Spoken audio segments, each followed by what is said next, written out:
Again, I will call Pastor Gil De Rosas. Pastor Calio, please come and once again preach to us the Word of God. Oh, yun na.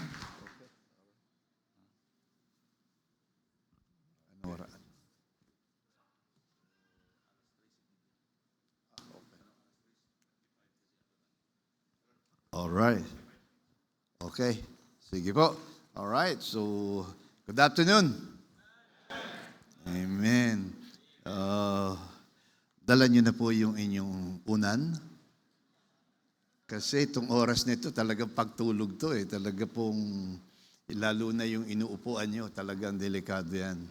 Kaya but I know that si Pastor Ray, meron na pala ditong,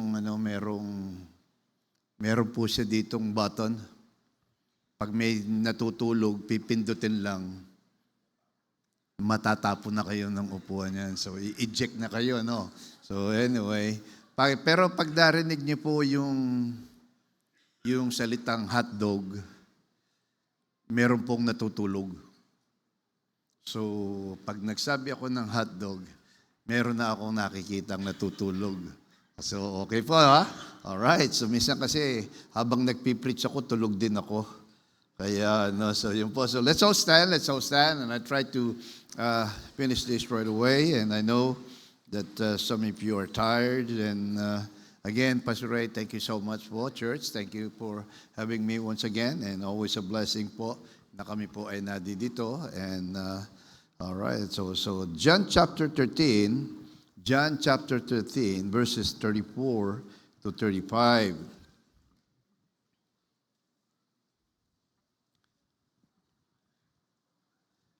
Diyan na po. Say amen if you're there. All right. So sige po. Let's read it all together. It's only 2 verses. So let's see. All right. So sabay-sabay po tayo. A new commandment I give unto you, that you love one another as I have loved you, that you also love one another. But this shall all men know that you are my disciples, if you have love one to another. Lord, again, as we come to your throne once again, Lord, indeed, thank you for the faithfulness of your people. Lord, they came back because they want to hear from you. And Lord, I don't take this so lightly, and as I stand before them, Lord, I don't have anything to be proud of. The only thing I need is the power from above. Lord, I don't have any power that I can share to them or I can use, Lord, by myself, but I needed you. And so sa oras na ito, Panginoon, kayo po ang gumalaw sa aming kalagitnaan, na may your word will continue to be alive in each and every one. But Lord, as we speak about love, Lord, we thank you because you first loved us. It is our prayer, dear God, that may this meeting this afternoon will enable us, Father, to love more like Jesus. And so again, sino po ang magiging example tungkol sa love, and it's you and the Lord Jesus Christ. So tonight, this afternoon, we come with a humble heart and asking now, Father, that your Holy Spirit will just continue to move in each and everyone's heart. So thank you again for this time now in Jesus' name. Amen. So makikita po natin, if you think about this, we need to love one another. A new commandment. And so when you said about this commandment, that is something that we need to understand, that it is not a request. It is a command. And so there's 3 things na gusto po natin makita, 3 things that you can observe in these verses that we just read. And number 1 of those is the example of loving. The example of loving. Jesus loved and manifested it, demonstrated it, and showed it. So yan, sample sa makikita po natin, how can we love? We can love like Jesus. Amen? So makikita po natin yan. So one observation is you can see the example of loving. Jesus loved and manifested it, demonstrated it, and showed it. And it is also the command to love. All right? It is a command to love. Our life is not right unless we are loving. Okay? Our life is not right unless we are loving. And also, when a person is saved, born again of the Spirit of God, they become a possessor of divine nature, which is the nature of love. Again, let me say this again. When a person is saved, born again of the Spirit of God, they become a possessor of the divine nature, which is the nature of love. A Christian is to lead the spiritual life and bear the fruit of the Spirit, which means we must love. Love is important in our life. Kailangan po natin yan. That is what we need. So obedience to the command of Jesus includes loving po yan. Alright? So obedience to the commands of Jesus includes loving. We need to learn how to love. So that's that's the second observation. The first is the example of loving, and the second is the command to love. And the third one that I can see here is the evidence of love to others. As Jesus stood by Martha and Mary, he wept and onlookers exclaimed, "Behold how he loved him." We can see that in John chapter 11 in verse 36 when Lazarus died. So makikita po natin that Jesus even wept. All right? Jesus even wept and they said, "Behold how he loved him." I wonder how do we love our others? All right? How we love others? When people in the world will see an authentic biblical love within God's family, they will believe. When they see us, all right, when they see us about the love of Christ, they can see that we are all genuine. Makikita po natin sa ating pagmamahal is if we can really show that you can see, oh, that is the real Christian. That is a real Christian. So the greatest na makikita po natin, one of the greatest sin that we can have here is that today is the sin of withholding love. We are withholding the love that we ought to do. So that's something that I would like us to see here. That Jesus loves us with uttermost love. You can see that Jesus loves us with uttermost love. See, if you think about this, that is how God loves us so much. Jesus loves us with complete love. Hindi po ito partial. The love of Christ is full. He loves to the fullest extent. All right? That is what the love of Christ has given to us. Greater love hath no man than this, that a man lay down his life for his friends. That is in John 15, verse 35. All right? So yun po sinasabi niya dito. Makikita natin. John 15, John 15, greater love hath no man than this, that a man lay down his life for friends. He loves to the end. That is the love of Christ. Now in John chapter 13 in verse 1. Tingnan po natin. John chapter 13 in verse 1. Jesus loves us with a complete love. Now before the feast of the Passover, when Jesus knew that his hour was come, that he should depart out of this world unto the Father, having loved his own, all right? Loved his own which were in the world, he loved them unto the end. Now look at that. His love is up unto the end. Hindi po partial ang pagmamahal ng Panginoon sa atin. So now think about that. Hindi po, that is up unto the end. That is love. And the only thing good with love, his love is complete, is this: he never quits loving. He never quits loving. All right? The Lord, in Jeremiah 31:3, the Lord had appeared of old unto me, saying, Yea, I have loved thee with an everlasting love, therefore with loving kindness have I drawn thee. So now you can see that the Lord loved us and he never quits loving. All right? Not like the others that say, oh, I don't love you anymore because you don't do this, you don't do that. But no, whatever we do, ganun pa rin ang pagmamahal sa atin ng Panginoon. Amen? See, He never changed. He never changed. He never changed. His love stays. And also you can see that nothing can separate us from the love of Christ.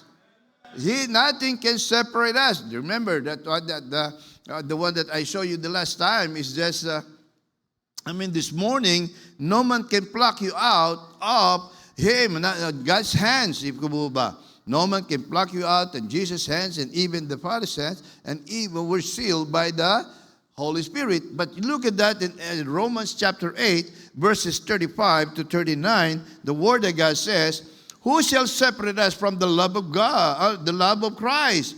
Shall tribulation, or distress, or persecution, or famine, or nakedness, or peril, or sword? As it is written, for thy sake we are killed all the day long, we are accounted as sheep for the slaughter. Nay, in all these things we are more than conquerors through Him that loved us. For I am persuaded that neither death, nor life, nor angels, nor principalities, nor powers, nor things present, nor things to come, nor height, nor depth, nor any other creature shall be able to separate us from the love of God. Now think about that. Nothing can separate us from the love of God. Jesus loved us with complete love. That is total package. It is complete. It's a complete love. Now remember, true love never fails. True love never fails, di po ba? That's why when you get married, make sure that you pick the right person. Amen? You pick the right person, because I know that whatever happened, that there is true love. Whatever happened, you get for richer or for poorer, that you will never, that loves will never fail. Di po ba? Ano nga sabi sa atin sa love chapter? Sabi sa atin sa 1 Corinthians chapter 13 and verse 8, charity never faileth. But whether there be prophecies, they shall fail. Whether there be tongues, they shall cease. Whether there be knowledge, it shall vanish away. Charity never faileth. Love never fails. And praise God, because love of Christ never fails. It will be there forever. See, this kind of love, in spite of faults and failures. How many times that you failed the Lord Jesus Christ? How many times that we failed the Lord Jesus Christ? How many times that we did something wrong? We wronged Him. We made a mistake, but the love of Christ is still there. This kind of love cares and continues to care. He cares for us. Amen? He cares for us. And so that's why He will continue to care for us. See, this kind of love puts others first. Ito po, ganitong pagmamahal, it puts others first. Ano sabi sa Romans 12 verse 10? Be kindly affectioned one to another with brotherly love, in honor preferring one another. So now think about this. Jesus loves with the uttermost love. Jesus loves us with complete love. Jesus loves, true love never fails. And I like to see the number 2 here. Jesus loves us with a serving love. With a serving love, do we serve God? How much do you serve God? In Matthew chapter 20, verse 28, the Word of God says, even as the Son of Man came not to minister unto, but to minister and to give His life a ransom for many. Jesus fed the hungry out of compassion. He fed them because of His compassion. You know, there's so many of us, you know what? Even, look at this verse. He even, sabi niya dito, in Matthew 20:28, sabi niya, all right, even as the Son of Man came not to minister unto. He came not to minister unto. But so many of us Christians, we like just to be seated in the pews. We just like to be seated in the pews doing nothing. But the Lord Jesus Christ the Lord Jesus Christ, who died for us, who gave us His life that we might have that everlasting life, He wants to serve us all the time. But what are we doing? Are we satisfied in just sitting down in the bench and not, so you said, this is for basketball? This is for basketball? You know what? I like to play basketball. I used to play basketball. Gustong-gusto ko po yan. But is it not sometimes I experience to become a bench warmer? Sino mahilig sa basketball? Mahilig tayo sa basketball, di ba? Pero naglaro kayo ng liga pero hindi naman kayo naglaro. Nag-cheer lang kayo, hindi kayo ginagamit. Di po ba? Hindi po ba? Just to think about that. Hindi po tayo see, with all those things right here, now we need to understand that I like to be what? I like to serve. I like to really be used by God. See, now think about all those things right there. We need to be working. We don't want to be just a bench warmer. Mahirap po yung bench warmer. Satisfied na po ba tayo? Lalo na po dito yung upuan natin. Oh, this is really nice. Ang ganda ng upuan natin. Yan po ay talagang, dapat talaga yan, may kuryente. Dapat may kuryente po yan eh. Pag yung nakaupo tayo, medyo gumanyan kayo. Pag makikita natin, yung halimbawa pag talagang inaantok na kayo, hindi po naman, talaga itong oras na ito, talagang nakakaantok po yan eh. Kaya siguro yung po iniisip namin, nagpapatayo kami ng building, pag ganito yung namin, yung may kuryente. Yung may kuryente para pag natutulog na ho, kaya lang baka mapalakas yung baka silya elektrika yung makuha namin. Kaya baka yun ang mangyari sa inyo. But to think about this, hindi po, yung po gagawin natin, we need to understand that we need to we need to minister. Alright? We need to minister. Kaya nga po, talagang gusto ko talaga yung basketball na yan. Si Pastor, hindi mo ako nakita naglaro, no? Hindi mo ako nakita naglaro? Amen. Nung bata ako, talagang mahilig po ako dyan eh. Nakita niyo nung naglalaro ko, talagang nagko-cross na po ako eh. Hawak ko yung bolang ganyan, no? Isushoot ko na, oh. Susupalpalin ako ganyan. Ang ginawa ko, umikot ako. 360. Umikot ako, nilipat ko yung bola. Ganda ng pwesto kong ganyan. Malapit na. Bigla na lang narinig ko yung boses ng asawa ko. Huy! Gising! Pambira, sabi ko. Bakit? Bakit mo ako ginising? Bago pa lang ako i-score, ginising mo na ako. Ganun po, minsan. Pero gusto ko po maglaro. Pero ang hirap. There was a time na maglalaro ako talagang bench warmer. Sino po yung mga naglalaro na hindi naman ginamit? Sino sa inyo dito? Biri nyo, nung ako'y naglalaro yan, talagang pumapasok pa kami.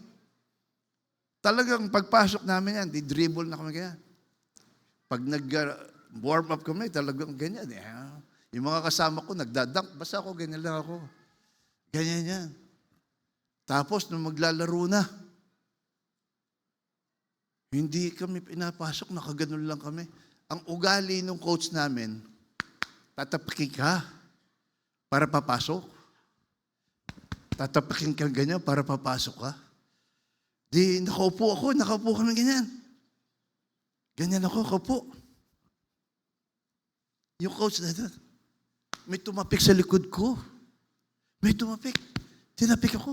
Lapit ako doon sa coach ko. Sabi ko doon sa coach, nakatingin ako sa coach ko. Sabi ng coach ko, Tinapik niya ako eh. Pagtingin ko yung mga pinsan ko, yung mga kasama ko sa team, sila pala tumapik sa akin. Sila tumapik sa akin.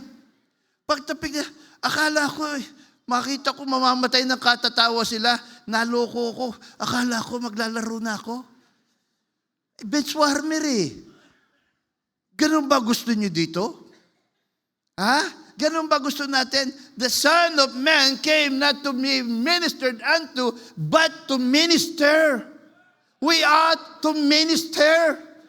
Hindi lamang tayo uupo. Hindi lamang tayo uupo. We need to do something. Hello? See, Jesus fed the hungry out of compassion. Tingnan niyo po yan. Jesus lifted up the sinking. That is His love. Love is a serving love. See, Jesus lifted up the sinking. When he's falling down, He lifted him up. That is the Lord Jesus Christ. Jesus comforted the brokenhearted. Woo! Jesus prayed for and with His disciples. We ought to do that. Love like Jesus means serving love. Do you serve with love? Do you serve with love? Yan po kulang natin as a Christian at times. We're to be responsible for each other's growth and improvement. Kailangan po na the size, this church, man, this is a lot, but that is something that we need to encourage one another. We need to encourage one another. We can't be right in our doctrine and wrong in our loving. Wrong in our living. See, we all have the right doctrine, but the way we live is that we don't live like unto what we teach. Dapat po kung ano yung ating doctrine, yun din ang ating pamumuhay. We cannot be right in our living and wrong in our loving. Tandaan po natin yan. We cannot be right in our living and wrong in loving. Yan po ang kulang sa ating mga Kristiyano at times. Galatians chapter 5 verses 13 to 14. For brethren, you have been called unto liberty. Only use not liberty for an occasion to the flesh, but by love serve one another. Serve one another, for the law is fulfilled in one word, even in this, thou shalt love thy neighbor as thyself. Now think about that. Thou shalt love thy neighbor as thyself. How much do you love yourself? How much do you love yourself? Ay talagang gusto natin yung ating sarili, di ba? Paggising pa lang natin, titingnan natin yung ating mga buhok. Okay ba to? Wow. Talagang sa mga babae. Talagang paggising pa lang nila. Talagang pag magcha-church sila, ay hindi ito, hindi bagay ito. Palit na naman ng damit. Gusto natin maganda ang ating sarili, di ba? Hindi katulad ng mga lalaki. Okay na. Minsan, ayaw na magsuklay. Tingnan ko, baka hindi mga nakasuklay kayo ngayon eh. Kung ubos na yung buhok mo, okay lang. But think, minsan, mas mahal natin yung sarili natin. Pag mahal natin ang sarili natin, that means we love our neighbors too.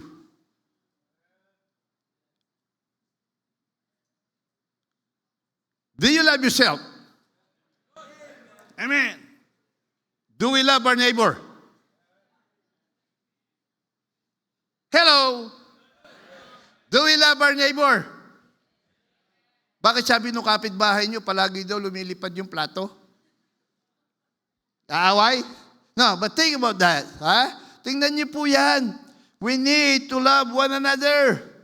Love Jesus, love like Jesus means serving love. We need to serve others. Hello? So not only that, Jesus loves us with uttermost love. Jesus loves us with a serving love.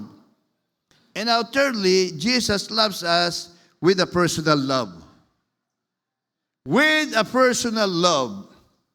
See, Jesus called and has drawn us unto Himself with love.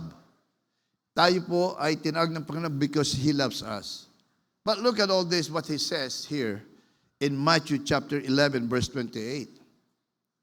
Come unto me, all ye that labor are heavy laden, and I will give you rest. Jesus called and has drawn us unto Himself with love. Jesus Christ loves us so much. Jesus was criticized for being with sinners. Di po ba? Sinasabi pa nga siya, why are you with the sinners? But He spent time with them and He personally spent time with us. He spent time with the sinners. We ought to reach out. We ought to reach out for souls. See, tingnan niyo po yan. See, Jesus was criticized for being with sinners. But Jesus Christ He spent time with us as well and with the sinners. Think about that. But sometimes, yung sinasabi po natin, I love you. I love you, but sometimes it is empty. Sometimes it is empty. Empty po yung ating pagmamahal. There's nothing at all. Wala pong kalaman-laman. Hindi po talaga tayo nagpapakita ng pagmamahal. But Jesus assures us of His love by His personal presence. Boom! Even at these times, you keep reading the Word of God and Jesus will be real unto your life. When you accepted Christ as your personal Savior, you will change. Di po ba? If anyone be in Christ, he is what? A new creature. All things are passed away. All things are passed away. Ang nangyayari? Pasaway. Nangyayari po sa atin na si Christian, we are pasaway. Alright? Giving problems. Now think about that. See, we must change. I praise God because God saved me. I don't know where will I be kung hindi po ako naligtas. I praise God for that, and what a blessing. Si Pastor Ray, 1975 ka na saved? 76, I got saved 1977. I got saved 77 po sa Guam. Sa Guam po yun, the island of Guam, territory po ng US. Doon po ako na-save and praise God and I thank God for missionaries. I am a product of missionaries. And I know that each and every one of us are product of missionaries because Jesus Christ is the first missionaries. But I praise God because there's someone that surrendered his life to go to Guam, and for me, my sister, and my brother-in-law, and my wife got saved. So doon po yan, God changed our life.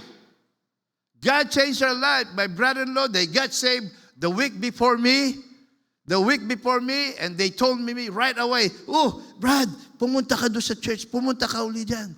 Nung kinakausap niya, pumunta ako doon sa church, ang buhok ko po hanggang dito. Ang buhok ko hanggang likod dyan. Tapos yung buhok ko, makikita ko. Kala ko, maganda yung buhok ko. May split ends. Pagtingin ko sa buhok ko, ay, doble. Dalawa nahahati. Sino may split ends sa buhok ngayon? Di ba, nahahating gano'n, nakala ko yung pala may sakit na yung buhok ko. Dahil nga mahaba, pero mahaba ho talaga yung buhok ko. But when I heard the gospel, nag-i-invite na sila. Ini-invite niya nag-i-invite na siya. Alam niyo po, siyempre, bata pa eh. 1977. 8 years old lang ako nun. No, hindi. So habang ganyan, nag-i-invitation na, yung hawak ko po doon sa silya, oh. Hawak ko sa silya, ganyan. Hawak ko. Come on, sabi niya. Sabi niya ganyan, come, if you wanna get saved, come. Nakahawak na po kung ganyan. Ayoko. Yung pride ko, nadudun pa rin. But praise God, because I let go. I let go, and I'm walking, and then the pastor says, why did you come? I says, I want to get saved. My tears is falling. My tears was falling. And then after that, that man, I don't know where he's at. I praise God for that. I praise God for that man that led me to the Lord. I don't know where he's at. Hindi na siguro kasi may edad na siya noon. Maybe he's dead. But I know one day in heaven, I will meet him. But I know his name. It's Brother Hart. I don't remember his face, but the only thing I remember, wala na siyang buhok. Maiksi ang buhok niya because he was in the military. He was a pilot. He was in Air Force. And so yun po. And that's the thing that I remember. Now, I said, and then God changed my life. God changed my life. Come unto me, all ye that labor and heavy laden, and I will give you rest. Praise God for that. And then my brother-in-law, not knowing my brother-in-law, surrendered his life to become a missionary to Russia. Naging missionary po sila sa Russia. But the problem is that they didn't take that long. Nagkaroon po siya ng cocci-meningitis. Cocci-meningitis is almost like yung may problema po sa utak. May problema sa utak, nagkaroon po siya ng sakit doon, and he did not take that long. Hindi po siya nagtagal doon sa Russia kasi nga po doon dahil doon sa ano niyan. And then, what is this now? And I praise God for that. If not for that missionary, I don't know what's going to happen to us. Tinawag kami ng Panginoon na maging pastor, and even in the Philippines, and the joy for me, the one that took over my work sa States ay aking anak. And so that is the joy to see yung anak po nyo ay sumunod sa inyong tapak. Na sumunod sa inyong tapak, and what a blessing. Kasi he planned to become a lawyer, pero hindi po. Tinawag siya ng Panginoon, and that is something na nagpapasaya po sa akin. When you know what? The Lord Jesus Christ showed us He loved me with a personal love, and I praise God because tinawag po kami. I am in the last, we are in the last, last quarter na ng buhay namin. Last quarter na kasi 71 years old na po ako. 71 years old, and I'll be 72 in May. I'll be 72 in May. So, yun na po, nasa last quarter na kami ng buhay. But still, we would like to still continue to serve God, whatever capacity, not even a pastor, kahit na po hindi pastor, but still preaching the Word of God and being used by God wherever we go. And yun po ang inana namin. So I praise God for that. Because of that love that He's got for me, God is still using us in His ministry. We don't deserve it. I don't think I really deserve it. But praise God for His grace and mercy. He allowed us to serve Him. Pareho na po kami. Ayan, kaya po, tawag na ng tawag in doctor ko sa States. Kailangan ka nang makita ang ganito. Kailangan ka na. You need to be checked already. Ganun po. So, pray po nyo. Paalis po kami sa 27. Paalis po kami sa 27, and I will have all this check-up that I have. And so, but I praise God because God loves me so much. That is something. And then, I don't know how our life, ang buhay po natin, is just like a vapor.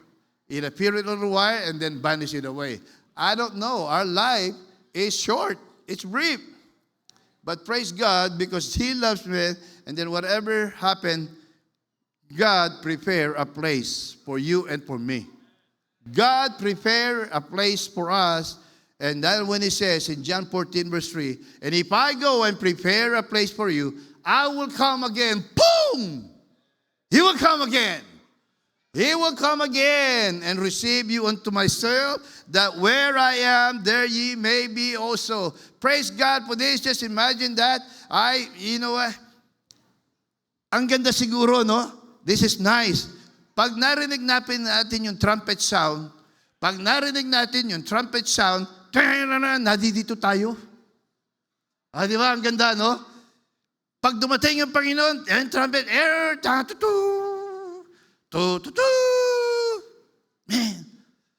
masabihin ng Panginoon, Uy, nasa church ka noong nag-rapture.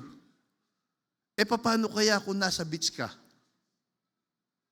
Sunday, nasa beach ka? Biri mo yun?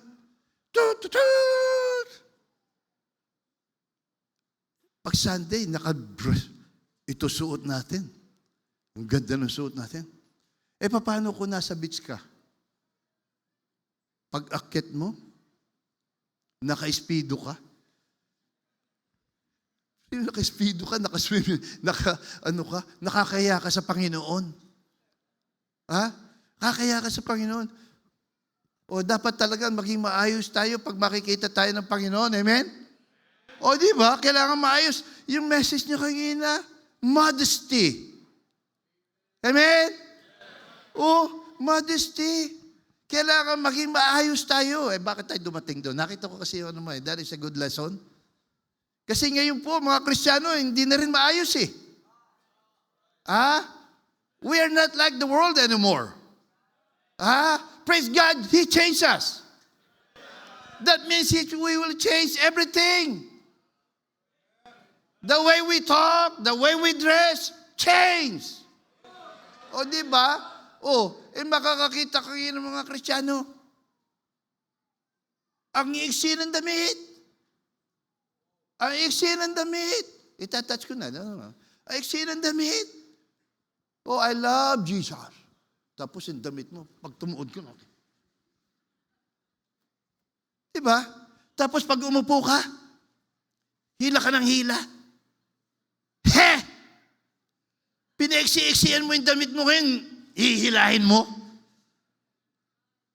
Hindi po yun. That is not the way we should dress. Hello? Yung mga lalaki. Usong-usin mga lalaki, no? Ilang yarda ang luwag-luwag nung pantalon. Ganon. Tapos, susut pa. Yung bumabaksak dito. Yung pantalon, hubo na ganyan. Nakahubo na. Sabi niya, alam ko brand ng underwear mo. Alam ko brand ng underwear mo, ano? Alam ko, hindi ko na alam ang mga brand eh. Hey, O Jackie, paano ko nalaman? Ang pantalon mo, dito na kayo. Kung lumakad ka nga, ganyan eh. Bring mo yun. Tapos, yung choir director nyo, alam ba, makita niyo yung choir nyo? Ganun lumakad, Mahuhulog na yung pantalon. Katulad ko, nahubo na yung pantalon ko ngayon. Kasi nahubo na. No, but you know what? Our life should be changed. Because God loves us so much, He wants us to be different. He wants us to be different. Just imagine that. He prepared a place for you and for me. And I will come again. Whoa, looking forward to that. See, our love for one another needs to be expressed personally. Kailangan po natin ipakita natin sa mga tao ang ating pagmamahal. We need to put actions with our words.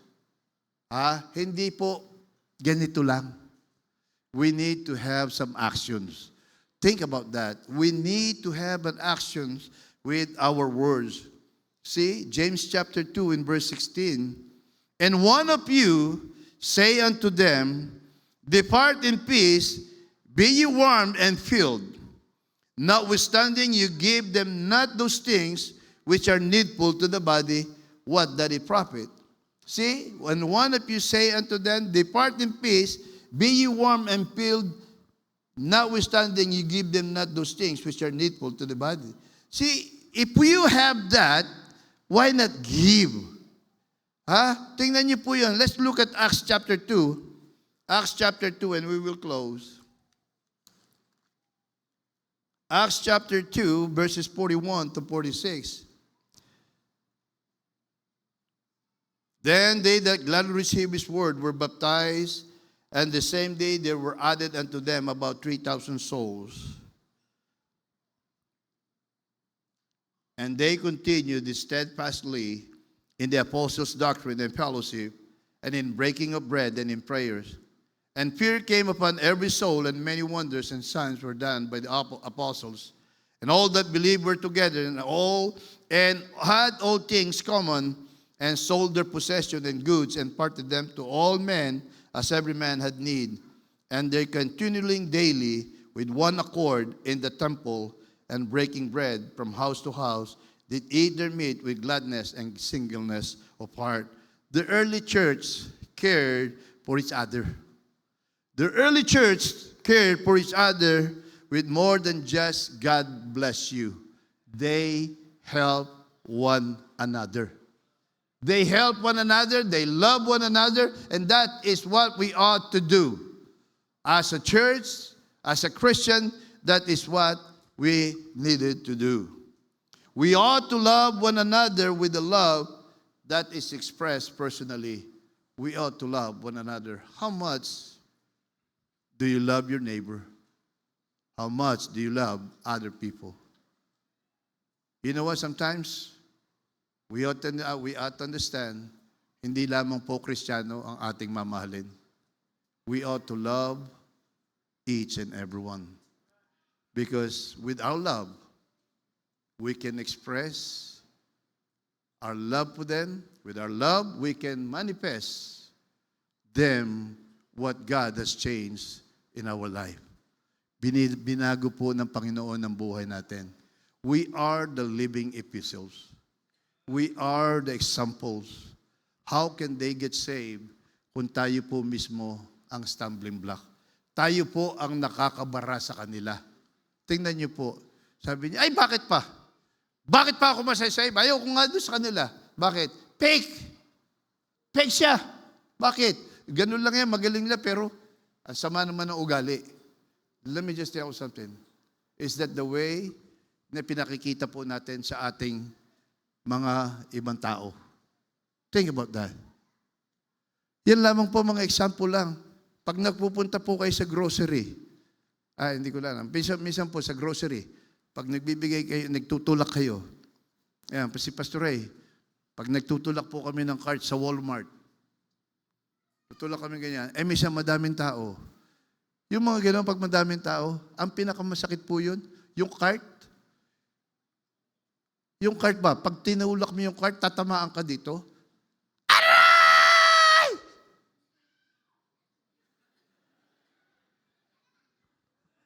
Aray!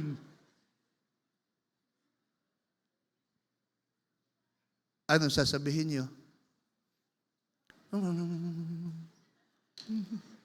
I love you. I love you. I will pray for you. Lord, saktan mo na rin siya. Is that the way we treat them? Doon po natin makikita yung ating pasensya. You know what? If you get mad right away, gusto nyo na sabunutan, you don't have the love of Christ. You don't have the love of Christ. Eh si Jesus Christ, when He was reviled, He reviled not again. Nasaktan na po siya, pero hindi siya gumanti. That is how the Lord Jesus Christ loved us so much. Dapat po mabago yung attitude natin. And we need to have a love like Jesus Christ. Lord, again, we thank you for your goodness. Thank you for this wonderful day. Thank you for the opportunity that you have given me, Lord, to be part of their men and women in the uniform they got. And even this afternoon, Lord, thank you for this church. Thank you for the love for you. Lord, again, as I always pray, that, Lord, that they can be someplace else, but, Lord, they chose to be here today. Why? Because they love you so much, dear God. Lord, thank you for your love. And, Lord, what a good testimony and what a good manifestation of your love that we need to share to others.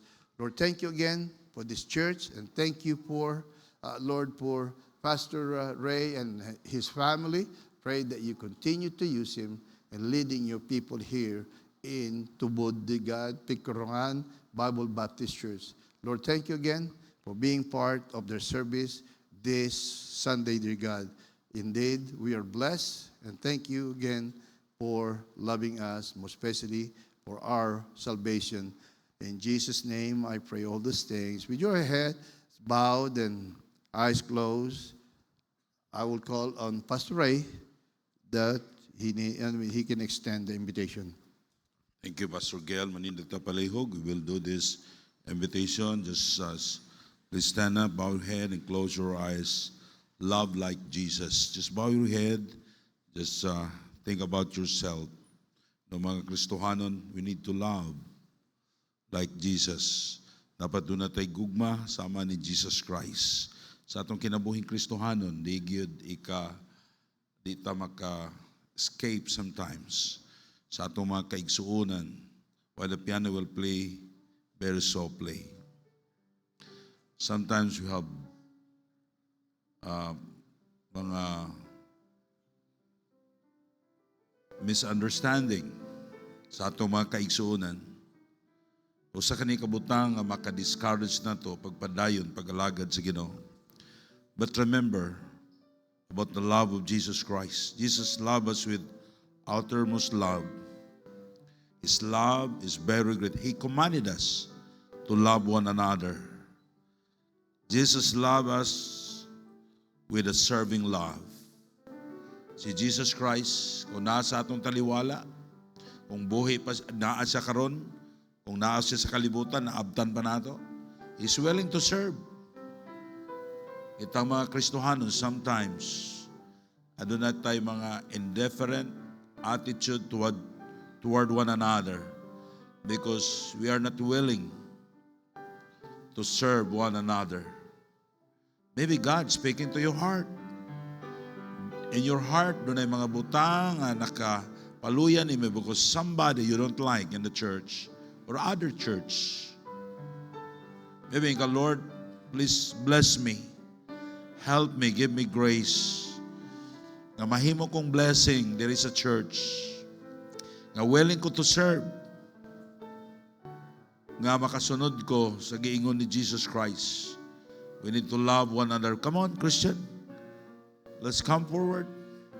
Usahay sa atong kinabuhi. Even ganing mga pastors. Namo mga pastors, sometimes na mga butang sa among kasing-kasing. We don't like this pastor. We don't like this Christian. But God commands us to love one another. Sugo na sa Ginoo. Dapat atong pasensyahan ng uban. My prayers nga mahimo kong blessing. Even those people, they don't like me. Manay gusto sa Ginoo. We need to love like Jesus. Our Heavenly Father, we thank you, Lord, sa imong pulong. Usahay, Ginoo, dili kalimod. Aduna kami mga pagbati nga dili maayo sa among isig kaigsuon. Lord, help us to love one another. Imuha kaming blessing, Lord, sa matagusa. What a great message we heard this afternoon, O God. Thank you for your servant, Pastor Gail De Rosas. God, salamat, Ginoo, for using him to remind us to love one another. Aron makita ka sa Ginoo sa among kinabuhi. Lord, help these people. Help us, O God, that we continue, that we are willing to help sa among mga kaigsuunan. Dili makita namo, Ginoo, ang mga dili maayo sa ilang kinabuhi, kung dili, Ginoo, naami to help them, to encourage one another, O God. Lord, we know that we are not perfect person, but Lord, thank you for your love. Thank you for the example to us. Ikaw, Ginoo, nahigugma sa mga tao bisan sila makasasa. Lord, ang imong gugma ibutang sa among kasing-kasing. Thank you so much, O God. Kailangan akong ipangayo. In Jesus' name I pray. Amen.